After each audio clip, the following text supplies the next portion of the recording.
ওম শান্তি।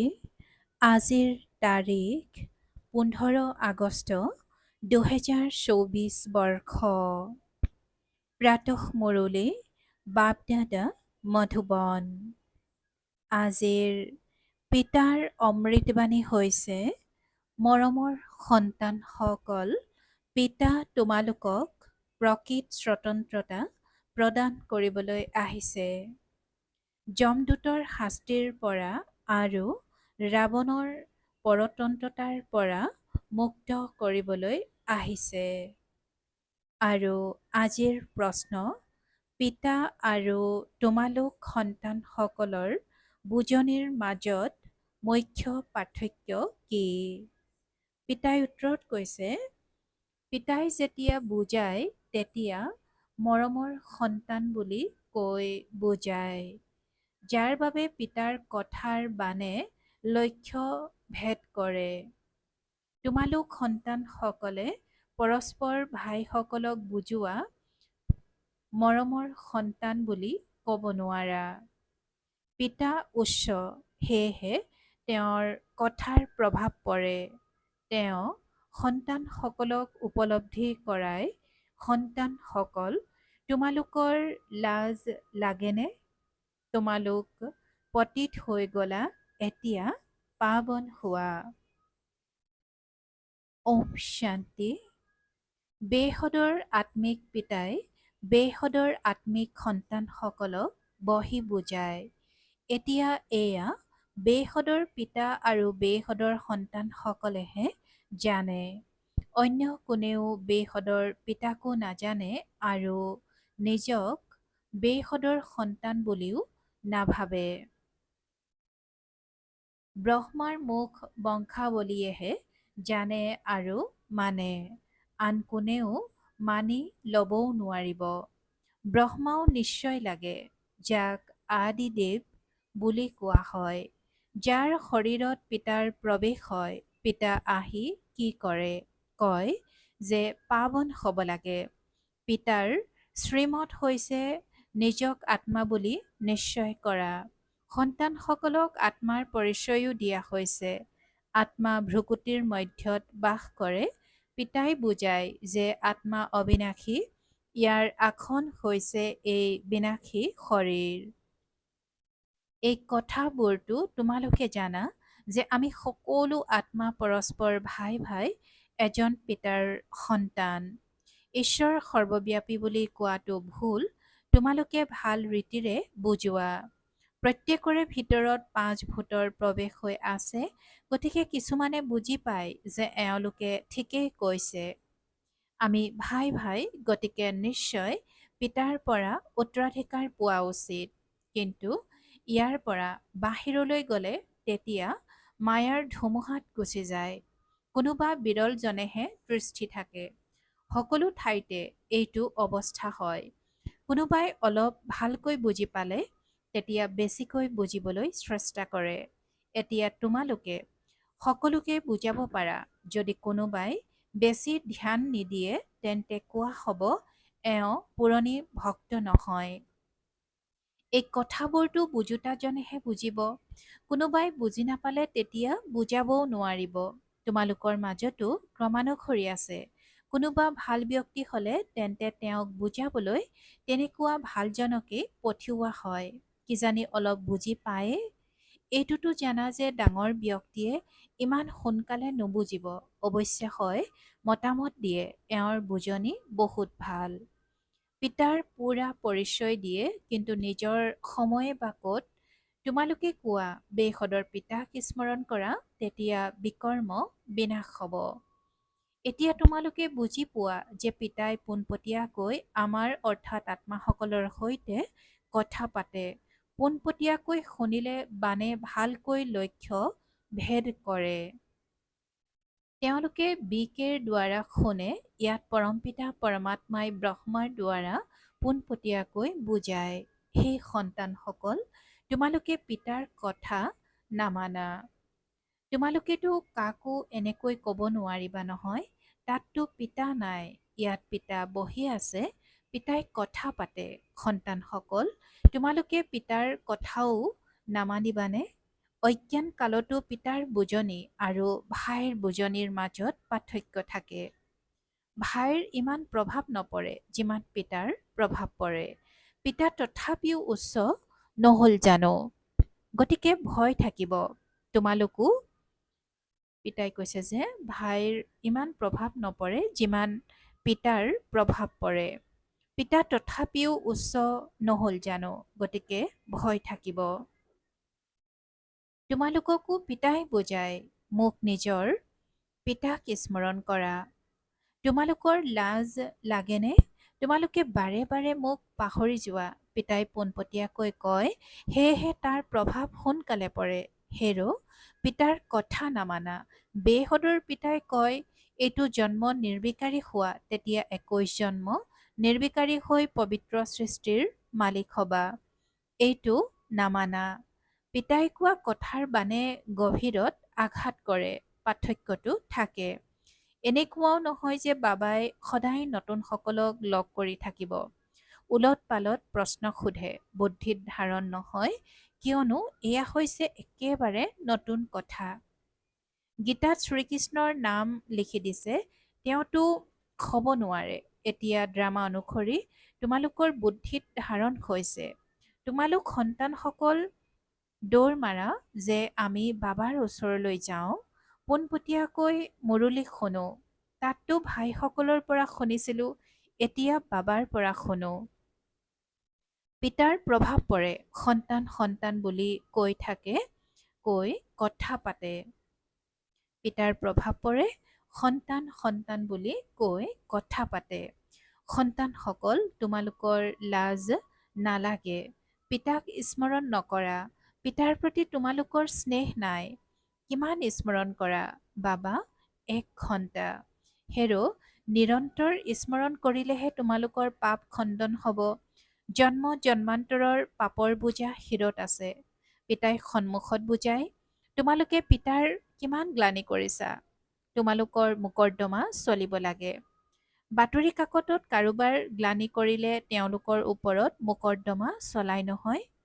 এতিয়া পিতাই সোঁৱৰাই দিয়ে, তোমালোকে কি কি কৰিছিলা। পিতাই বুজায়, ড্ৰামা অনুসৰি ৰাৱণৰ সংগত এয়া হ'ল। পিতাই বুজায় যে ড্ৰামা অনুসৰি ৰাৱণৰ সংগত এয়া হ'ল। এতিয়া ভক্তিমাৰ্গ সকলো পুৰা হ'ল। অতীত হৈ গ'ল। মাজত কোনো বাধা দিওঁতাতো নাথাকে। দিনে প্ৰতিদিনে অৱনমিত হৈ হৈ বুদ্ধি তমোপ্ৰধান বুদ্ধিৰ মূৰ্খ হৈ যায়। তমোপ্ৰধান বুদ্ধিৰ মূৰ্খ হৈ যায়। যাক পূজা কৰে তেওঁক য'তে ত'তে আছে বুলি কৈ দিয়ে। ইয়াক কোৱা হয় বেসদৰ অজ্ঞানতা। বেসদৰ সন্তানসকলৰ বেসদৰ অজ্ঞানতা।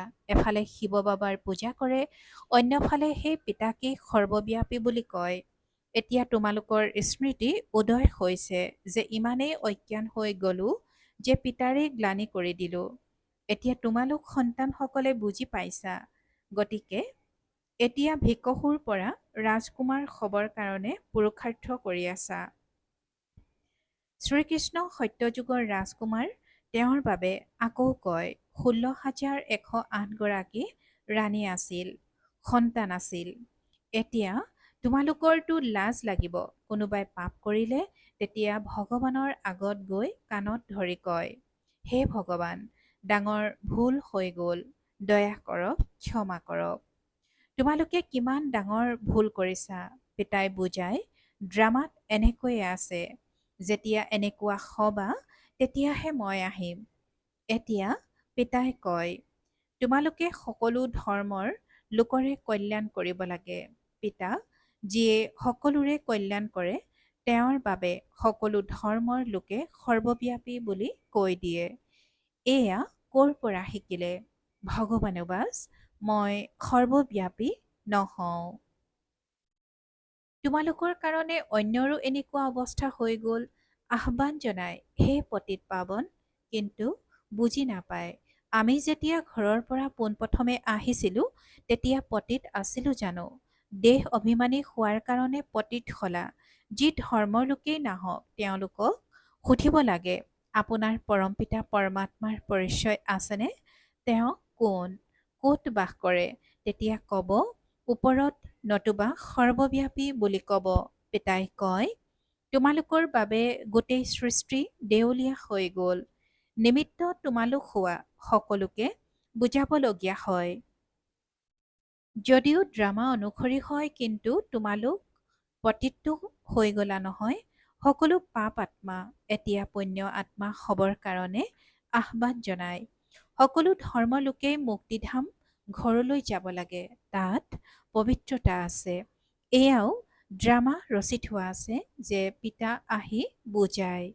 এই জ্ঞান সকলো ধৰ্মৰ কাৰণে। বাবাৰ ওচৰলৈ এটা বাতৰি আহিছিল। কোনোবা আচাৰ্যই কৈছিল, আপোনালোক সকলো আত্মাতেই পৰমাত্মা আছে বুলি নমস্কাৰ জনাইছোঁ। আপোনালোক সকলো আত্মাতেই পৰমাত্মা আছে বুলি নমস্কাৰ জনাইছোঁ। এতিয়া ইমানবোৰ পৰমাত্মা আছে জানো? একোৱে বুজি নাপায়। যিসকলে ভক্তি বেছিকৈ কৰা নাই, তেওঁলোক টিকি থাকিব নোৱাৰে। সেৱা কেন্দ্ৰতো কোনোবা কিমান সময় থাকে। ইয়াৰ পৰা বুজিব লাগে যে ভক্তি কমকৈ কৰিছে, সেয়েহে টিকি থাকিব নোৱাৰে। তথাপিও যাবনো কলৈ? অন্য কোনো দোকানতো নাই। এনেকুৱা কি যুক্তি ৰচো যাৰ দ্বাৰা মনুষ্যই সোনকালে বুজি পাব? এতিয়াতো সকলোকে বাৰ্তা দিব লাগে।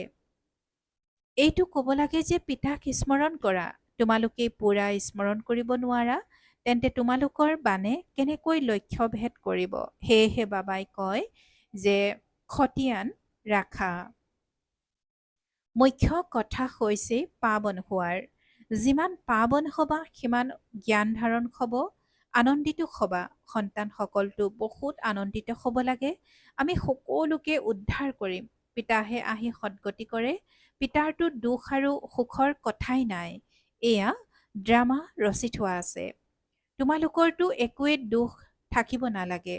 পিতাক পালা আৰু কি? কেৱল পিতাৰ মতত চলিব লাগে। এই বুজনিও এতিয়াহে পোৱা। সত্যযুগত নোপোৱা। তাততো জ্ঞানৰ কথাই নাই। ইয়াত তোমালোকে বেসদৰ পিতাক পাইছা, গতিকে স্বৰ্গতকৈও বেছি আনন্দিত হ'ব লাগে। পিতাই কয়, বিদেশতো গৈ তোমালোকে এয়া বুজাব লাগে। সকলো ধৰ্মৰ লোকৰ ওপৰত তোমালোকৰ দয়া উপজে। সকলোৱে কয়, হে ভগৱান, দয়া কৰক, আশীৰ্বাদ কৰক, দুখৰ পৰা মুক্ত কৰক, কিন্তু একোৱে বুজি নাপায়। পিতাই অনেক প্ৰকাৰৰ যুক্তি শুনাই থাকে। সকলোকে এইটো শুনাব লাগে যে তোমালোক ৰাৱণৰ কাৰাগাৰত আবদ্ধ হৈ আছা। এনেকৈ কয় যে স্বতন্ত্ৰতা প্ৰাপ্ত হওক, কিন্তু বাস্তৱত স্বতন্ত্ৰতা কাক কোৱা হয়, এয়া কোনেও নাজানে। ৰাৱণৰ কাৰাগাৰত সকলো আবদ্ধ হৈ আছে। এতিয়া সঁচা স্বতন্ত্ৰতা দিবলৈ পিতা আহিছে। এতিয়া সঁচা স্বতন্ত্ৰতা দিবলৈ পিতা আহিছে। তথাপিও ৰাৱণৰ কাৰাগাৰত পৰতন্ত্ৰ হৈ পাপ কৰি থাকে। প্ৰকৃত স্বতন্ত্ৰতা কোনটো, সেয়া মনুষ্যক শুনাব লাগে। তোমালোকে বাতৰি কাকততো দিব পাৰা, ইয়াত ৰাৱণৰ ৰাজ্যত স্বতন্ত্ৰতা আছে জানো? বহুত চমুকৈ লিখিব লাগে। বেছি বিস্তাৰত কোনেও বুজি নাপাব। কোৱা, তোমালোকৰ স্বতন্ত্ৰতা ক'ত আছে? তোমালোকতো ৰাৱণৰ কাৰাগাৰত আবদ্ধ হৈ আছা। তোমালোকৰ বিদেশত যেতিয়া প্ৰভাৱ বিস্তাৰ হ'ব, তেতিয়া ইয়াত তৎক্ষণাত বুজি পাব। ইজনে সিজনক বেৰি ধৰি থাকে। তেন্তে এয়া স্বতন্ত্ৰতা হ'ল জানো? স্বতন্ত্ৰতাটো পিতাই তোমালোকক দি আছে। ৰাৱণৰ কাৰাগাৰৰ পৰা স্বতন্ত্ৰতা কৰি আছে। তোমালোকে জানা যে তাত আমি বহুত স্বতন্ত্ৰ, বহুত চহকী হওঁ, কাৰো দৃষ্টিও নপৰে। পাছলৈ যেতিয়া দুৰ্বল হৈ গলা, তেতিয়া তোমালোকৰ ধনৰ ওপৰত সকলোৰে দৃষ্টি পৰিল। মহম্মদ গজনবীয়ে আহি মন্দিৰ লুটাৰ লগে লগে তোমালোকৰ স্বতন্ত্ৰতা পুৰা হৈ গ'ল। ৰাৱণৰ ৰাজ্যত পৰতন্ত্ৰ হৈ গলা। পিতাই কৈছে যে এতিয়া তোমালোক পুৰুষোত্তম সংগম যুগত আছা। এতিয়া প্ৰকৃত স্বতন্ত্ৰতা প্ৰাপ্ত কৰি আছা। তেওঁলোকেতো স্বতন্ত্ৰতাক বুজিয়ে নাপায়, গতিকে এইটো কথাও যুক্তিৰে বুজাব লাগে। যিসকলে কল্প পূৰ্বে স্বতন্ত্ৰতা প্ৰাপ্ত কৰিছিল, তেওঁলোকেই মানিব। তোমালোকে যেতিয়া বুজোৱা, তেতিয়া কিমান তৰ্ক বিতৰ্ক কৰে, যেন মূৰ্খহে। সময় নষ্ট কৰিলে তেতিয়া কথা পতাৰ ইচ্ছা নাথাকে। পিতা আহি স্বতন্ত্ৰতা প্ৰদান কৰে। ৰাৱণৰ পৰতন্ত্ৰতাত বহুত দোষ। পিতাই কৈছে যে পিতা আহি স্বতন্ত্ৰতা প্ৰদান কৰে আৰু ৰাৱণৰ পৰতন্ত্ৰতাত দোষ বহুত। সীমাহীন দোষ। পিতাৰ ৰাজ্যত আমি কিমান স্বতন্ত্ৰ হওঁ। স্বতন্ত্ৰতা তাক কোৱা হয় যেতিয়া আমি পবিত্ৰ দেৱতা হওঁ। যেতিয়া আমি পবিত্ৰ দেৱতা হওঁ তেতিয়া ৰাৱণ ৰাজ্যৰ পৰা মুক্ত হৈ যাওঁ। প্ৰকৃত স্বতন্ত্ৰতা পিতাহে আহি প্ৰদান কৰে। এতিয়াতো পৰৰ দেশত সকলো দুখী স্বতন্ত্ৰতা প্ৰাপ্ত কৰাৰ এয়া পুৰুষোত্তম সংগম যুগ। তেওঁলোকেতো কয় বিদেশী অৰ্থাৎ ইংৰাজ চৰকাৰ গ'ল গতিকে আমি স্বতন্ত্ৰ হলোঁ। এতিয়া তোমালোকে জানা যেতিয়ালৈকে পাৱন নহওঁ তেতিয়ালৈকে স্বতন্ত্ৰ বুলি কোৱা নহ'ব। আকৌ যমদূতৰ শাস্তি ভুগিবলগীয়া হ'ব। পদো ভস্ত্ৰ হৈ যাব। পিতা ঘৰলৈ লৈ যাবলৈ আহে তাত সকলো স্বতন্ত্ৰ হৈ থাকে। তোমালোক সকলো ধৰ্মৰ লোককে বুজাব পাৰা। তোমালোক হৈছা আত্মা। তোমালোক হৈছা আত্মা। মুক্তিধামৰ পৰা ভূমিকা পালন কৰিবলৈ আহিছা। সুখধামৰ পৰা আকৌ দুখধাম তমোপ্ৰধান সৃষ্টিত আহি গলা। পিতাই কয় তোমালোক মোৰ সন্তান। ৰাৱণৰ হোৱা জানো মই তোমালোকক ৰাজ্যভাগ্য দি গৈছিলোঁ। তোমালোক নিজৰ ৰাজ্যত কিমান স্বতন্ত্ৰ আছিলা। এতিয়া পুনৰ তালৈ যাবৰ কাৰণে পাৱন হ'ব লাগে। তোমালোক কিমান ধনৱান হৈ যোৱা।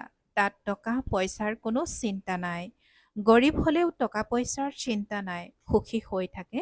চিন্তা ইয়াত হয় বাকী ৰাজধানীত ক্ৰমানুসৰি পদ আছে। সকলো সূৰ্যবংশী ৰজাসকলৰ দৰে হ'ব জানো। যিমান যত্ন কৰিবা সিমানেই পদ। তোমালোক হৈছা সকলো ধৰ্মৰ লোকৰে সেৱা কৰোতা। বিদেশৰ লোকসকলকো বুজাব লাগে আপোনালোক সকলো ভাই ভাই হয় নহয়। সকলো শান্তিধামত থাকে। এতিয়া ৰাৱণ ৰাজ্যত আছে। এতিয়া ঘৰলৈ যোৱাৰ ৰাস্তা তোমালোকক দেখুৱাওঁ। নিজক আত্মা বুলি বুজি মোক অৰ্থাৎ পিতাক স্মৰণ কৰা। এনেকৈ কয়ও যে ভগৱানে সকলোকে মুক্তি দিয়ে কিন্তু এইটো বুজি নাপায় যে কেনেকৈ মুক্তি দিয়ে। সন্তানসকল বিভ্ৰান্ত হৈ গ'লে তেতিয়া কয় বাবা আমাক মুক্ত কৰি নিজৰ ঘৰলৈ লৈ যাওক। যেন তোমালোক ঘন কুঁৱলীত অৰ্থাৎ জংঘলত বিভ্ৰান্ত হৈ গৈছিলা। ৰাস্তাৰ সন্ধান পোৱা নাছিলা। আকৌ মুক্তিদাতাক পালা। ৰাস্তা দেখুৱালে। বেসদৰ পিতাকো কয় বাবা আমাক মুক্ত কৰক।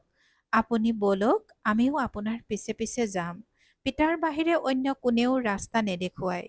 কিমান শাস্ত্ৰ পঢ়িছিল। তীৰ্থত ঠেলা গটা খাইছিল কিন্তু ভগৱানক নাজানিলে তেন্তে আকৌ বিচাৰিব ক'ত। সৰ্বব্যাপী হয় তেন্তে কেনেকৈ মিলিত হ'ব। কিমান অজ্ঞান অন্ধকাৰত আছে। সকলোৰে সদ্গতি দাতা এজনেই পিতা। তেওঁৱে আহি তোমালোকক অজ্ঞান অন্ধকাৰৰ পৰা মুক্ত কৰে। ভাল বাৰু। অতি মৰমৰ কল্পৰ পাছত পুনৰাই মিলিত হোৱা সন্তানসকলৰ প্ৰতি মাতা পিতা বাপ দাদাৰ স্নেহপূৰ্ণ স্মৰণ আৰু সুপ্ৰভাত। আত্মিক পিতাৰ আত্মিক সন্তানসকলক নমস্কাৰ আৰু আত্মিক সন্তানসকলৰ আত্মিক মাত পিতা আৰু বাপ দাদাৰ প্ৰতি স্নেহপূৰ্ণ স্মৰণ আৰু সুপ্ৰভাত আৰু নমস্কাৰ নমস্কাৰ নমস্কাৰ। আৰু আজিৰ ধাৰণাৰ বাবে মুখ্য সাৰ প্ৰথমতে এজন পিতাক পাইছা সেইকাৰণে কোনো কথাৰেই চিন্তা কৰিব নালাগে। তেওঁৰ মতত চলি বেসদৰ বিচাৰ বুদ্ধি সম্পন্ন হৈ আনন্দেৰে সকলোকে উদ্ধাৰ কৰাৰ নিমিত্ত হ'ব লাগে। দ্বিতীয়তে যমদূতৰ শাস্তিৰ পৰা ৰক্ষা পাবলৈ বা প্ৰকৃত স্বতন্ত্ৰতা পাবলৈ পাৱন নিশ্চয় হ'ব লাগে। জ্ঞান উপাৰ্জনৰ উৎস ইয়াক ধাৰণ কৰি ধনৱান হ'ব লাগে। আৰু আজিৰ পিতাৰ বৰদান জ্ঞানৰ লাইট মাইটেৰে ভুলক শুদ্ধলৈ পৰিৱৰ্তন কৰোঁতা জ্ঞানী আত্মা হোৱা। জ্ঞানৰ লাইট মাইটেৰে ভুলক শুদ্ধলৈ পৰিৱৰ্তন কৰোঁতা জ্ঞানী আত্মা হোৱা। আৰু আজিৰ বৰদানৰ ব্যাখ্যা জ্ঞানক লাইট মাইট বুলি কোৱা হয় য'ত লাইট অৰ্থাৎ জ্ঞানৰ কিৰণ থাকে যে এইটো ভুল, এইটো শুদ্ধ, এয়া অন্ধকাৰ, এয়া কিৰণ, এয়া ব্যৰ্থ, এয়া সমৰ্থ। গতিকে ভুল বুলি বুজি পোৱাসকলে ভুল কৰ্ম বা সংকল্পৰ বশীভূত হ'ব নোৱাৰে।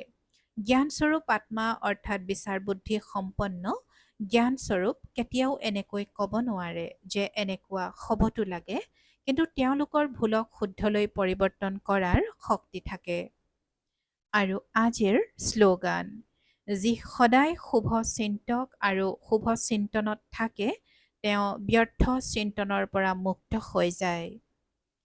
পিতাই শ্লোগানত কৈছে যে যি সদায় শুভ চিন্তক আৰু শুভ চিন্তনত থাকে তেওঁ ব্যৰ্থ চিন্তনৰ পৰা মুক্ত হৈ যায়। ওম শান্তি। প্ৰীতি বুদ্ধিৰ হৈ বিজয়ী ৰত্ন হ'বৰ কাৰণে আজিৰ অব্যক্ত সংকেত। যেনেকৈ কাৰোবাত হাত অৰ্থাৎ আশীষ থাকিলে তেওঁ নিৰ্ভীক আৰু শক্তিস্বৰূপ হৈ যায়। যেনেকৈ কাৰোবাৰ হাত অৰ্থাৎ আশীষ থাকিলে তেওঁ নিৰ্ভীক আৰু শক্তিস্বৰূপ হৈ যায়, যিকোনো কঠিন কাৰ্য কৰিবলৈও প্ৰস্তুত হৈ যায়। এইটো ৰীতিৰে শ্ৰীমতৰূপী হাত সদায় নিজৰ ওপৰত অনুভৱ কৰা, তেতিয়া কোনো কঠিন পৰিস্থিতি বা মায়া বিঘিনিলৈ ভয় নকৰা। হাতৰ সহায়েৰে সাহসেৰে সন্মুখীন হবা। হাতৰ সহায়েৰে সাহসেৰে সন্মুখীন হবা, এয়া সহজে অনুভৱ কৰিবা। চিত্ৰবোৰতো ভক্তসকলৰ মস্তকত ভগৱানৰ হাত দেখুৱায়। গতিকে তোমালোক সন্তানসকলৰ মস্তকত অৰ্থাৎ বুদ্ধিত যদি শ্ৰীমতৰূপী হাত আছে, তেন্তে হাত আৰু সান্নিধ্য থকা বাবে সদায় বিজয়ী হৈ থাকিবা। ওম শান্তি।